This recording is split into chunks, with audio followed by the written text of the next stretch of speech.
Hello, my friends. My name is Lorrie, and this is my world. Welcome to it if it's your first time here, and welcome back if you're coming back to visit me again. It's been a while, I guess. I'm not putting out as many videos these days, but life gets busy, things come up. Speaking of which, a couple of months ago, I was invited to take part in an air fryer collaboration called Sizzle and Serve 25.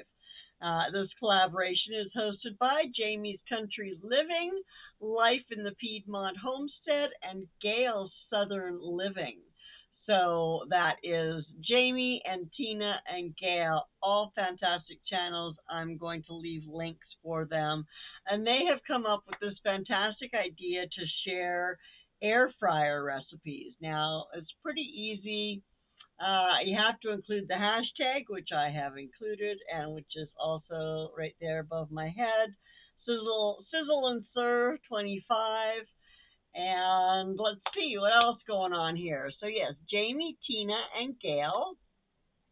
There will only be videos posted Monday through Friday during the month of January. So mine is actually going to be the second video. Barb's Country Home put one out yesterday, and I still have to go watch it. But yeah, so if you have an air fryer and you've been looking for different things to use it for, this is the place to be for the next month. There's also going to be a giveaway on Jamie's Country Living on February 3rd at 4 p.m. And just so you know, February 3rd is Mima's birthday. So I will be there celebrating with Jamie and Tina and Gail and all the rest of the lovely people who are in this collaboration. And let's see, so I have to be perfectly honest and tell you that since I was asked to be a part of this collaboration, I have not even touched my air fryer. I'm so ashamed. However, I do have some footage that I took a little while ago of me learning how to make my favorite snack in the air fryer. So I'm going to share that with you, and then I'll come back and say goodbye. Let's do it. And again, I've sliced my potatoes. I got a new slicer, and look at how nice and thin those are. Those are going to make really nice potato chips when I make some the next time. So, my question has been to blanch or not to blanch. And one of the reasons that I didn't want to blanch is because I really don't have a pot that I can blanch in. I mean, I have a big soup pot, but it comes up to like here. And so it's really awkward to dish out of from the stove. And then I thought, why can't I use my Instant Pot? So I'm going to fill it with water, and I'm going to put it pressure cook for 1 minute. And then I'm going to turn it to saute, and I'm going to try blanching these potatoes in that. So yeah, stay tuned. Let's see if this works. If this is your first time seeing an Instant Pot, here, I'll show you here where you can see some light. You can see that we've got sealing and venting on the top here. Hopefully I'm actually letting you. Nope, I'm not. You're looking right at the top of the thing there. Okay, so we have sealing and venting, and then we have this little red button, right? So I'm going to push this to sealing. I've got my tub is about almost to the half mark. It's far below the max. But anyway, I'm going to put my lid on, make sure it's on sealing, and I'm going to hit pressure cook. And ooh, I have it on for an hour, so we're definitely going to turn that time down. And I'm just going to go for a minute because that's really all it will need. Once it gets up to the heat that it makes the pressure, should be fine. So there we go. I'm just going to leave that like that, and we'll be back when this water's hot. Now I've just got it on saute. I've got it on more, and I had it set for 30 minutes. But I am bubbling, and so I am going to throw some potatoes in here. And so you were supposed to blanch them for 2 or 3 minutes, or no, 1 or 2 minutes, it says, and then get them into some ice cold water. And then I've got a towel here to dry them on. All right, that should be enough for one batch. So these, in case you're wondering, are plastic. And those are my ice cubes. Blanching or not blanching, so I'm telling you, this is a lot of extra work, so it better be worth it. That's all I can say. Okay, so it's been 2 minutes. I'm going to pull them out and get them into this ice cold water and let them sit there. And that, I guess, is to stop them from cooking any further. I don't want them cooked, right? Okay, so we'll let those cool for a bit. Oops, there's one more. Gotta get them all. There you have it. So that's 10 minutes, and we'll see if it's any faster doing blanching them or not blanching them. I think it's going to be fun to see what happens. You do you? I'm doing anyway. Making potato chips. Really? I Yes. thought you were just going to dehydrate potatoes. Well, I filled up my dehydrator, and I had a bunch of already sliced potatoes left. Sounds good to me. You got any chip dip left? There might be. You can look. Might be a little old if it's there. Yeah, it's been there for a while, that dill dip. You might pull it out and look at it. I'm scared too. Me too. It might be. Make Dave do it. Make Dave do it. Yeah. 25 minutes, and those were blanched. And so you can see they're a nice, crispy, dark brown, most of them.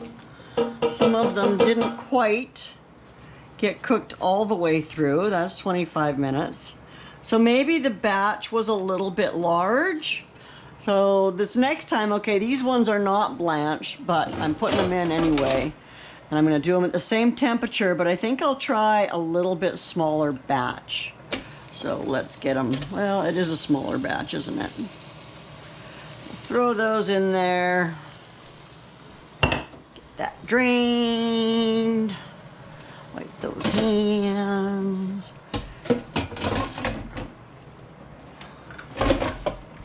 Spread those around.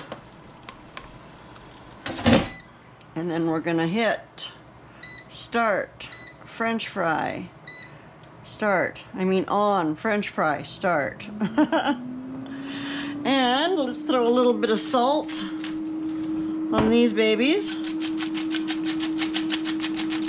Well, let's try one. I love my potato chips like this. Oh. And super crunchy.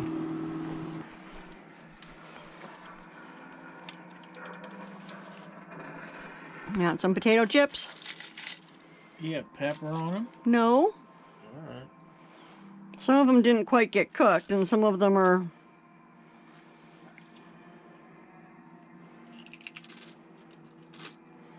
They're pretty plain. Yeah, they're fine. Do you like them?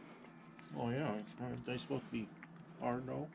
Yeah, well, some of them are. So I think I might have done too big of a batch or something. Maybe. Some of them didn't quite get cooked all the way. They're a little dark. I like them a little dark. I like them dark. But not all of them are dark. Some of them aren't cooked all the way through. I better call Old Dutch and tell him that you're available. That new slicer slices them really nice and thin. Have you given any to David? Mm-hmm. Now, are these the blanched ones? Mm-hmm. And now you're going to try some non-blanched? Non-blanched ones. And we'll taste compare. I don't imagine I'll have any left to actually do a look compare, but... Yeah, eat them all gone. Now, did you salt these before or after? Both. Both. A little bit salty for me. Is it? A little bit. Okay. You might have got a bit of the salt that was added afterwards. Maybe I'll see when I go through. Yeah. Right? They're really good, though. Good. So these ones, after 20 minutes, are quite cooked and quite crunchy looking. And I'm going to let them cool off. and see how much crunch they develop in these ones that are a little lighter, but these are the ones that aren't blanched, so they actually cooked faster. Oop. I'm tilting the camera all over the place. Sorry. Anyway, there's one that's kind of dark, but you know, I like my potato chips dark. And I want to see if these light ones get crunchy once they're cool. So, and let's move on. So I have another batch here that's going in, and these ones, I put the oil on them, and then I actually sprinkled them with some dried dill from my garden. So, dill pickle and salt and vinegar are my two favorite kinds of chips. So, yeah, that's what we're going to try. These are almost perfect. So, this was 350, and that was just like 13 minutes that I had them in here. And they are cooked straight from raw. They're not too charcoaly. They're still not totally done, some of the middles, but they're much more evenly cooked. I think with the next batch, I'm going to bump them down to 340, and we'll see. And that's going to be the last batch for today, because oh my gosh, we are potato chipped out, I tell you what. Because at 340, and again, this was for 13 minutes, and they are about perfect. None of them are too crispy. All of them seem to be crispy enough. Part of the trick was definitely going to a smaller batch size. Now, I don't know if I'll share these or not, because these are the ones that I soaked in vinegar. So I will probably let Mom taste them, but Dave does not like salt and vinegar chips, so he doesn't even get to taste. So there. I tell you what, if you have not started using your air fryer to make your own potato chips at home, you have been waiting too long. You need to get on that. I'm still playing with the flavors. I haven't perfected. Excuse me. I haven't perfected my salt and vinegar or my dill. They still come out a little bit too bland. So next time I'm going to try soaking them a little longer, maybe grinding my pickle into a finer powder, and I also have some dill oil that I might try throwing on there for those dill pickle ones. Anyway, you can play with your own flavors and make up whatever you want. So it's kind of fun and it's kind of cool. And I want to say thank you to Jamie and Tina and Gail from Jamie's Country Living and Life in the Piedmont Homestead and Gail's Southern Living for putting on this air fryer collaboration and for hosting the giveaway again on February 3rd at 4 p.m. Eastern Time. And it's going to be on Jamie's Country Living channel. And again, I will have links for all of those channels down below in the description. Sizzle and Serve 25. I hope that you watch all of the videos that come out only on Monday to Friday, but every day, every Monday to Friday in January, there will be an air fryer video and you can learn all kinds of new stuff and new recipes. And I'm looking forward to it because I don't utilize my air fryer near enough.